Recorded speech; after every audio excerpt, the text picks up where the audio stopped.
hello यो last भाउमा हो लास्ट नै हो भनौँ अब होइन अब 3-4 वर्षपछि यो पहिला मेरो नन्द हुन्छ कि हुँदैन थाहा छैन भविष्यमा यो हेर्नु भएको जस्तो हेर्नु होला यो अब भेट हुँदैन त्योसँग भेट हुँदैन न भन्नु के म मरि जान्छु उता गएपछि के थाहा उता गएपछि बिर्सिन नि सक्छ नि त होइन नबिर्सिन नि त सक्छ मान्छेमा चेन्ज आउँछ नि त होइन त्यो पछि धारा जाऊँ नि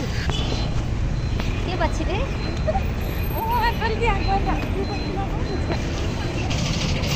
यति राम्री भइछौ साबुनले मुख धोइछौ यति राम्री भइछौ साबुनले होइन कुन साबुनले मुख धोइछौ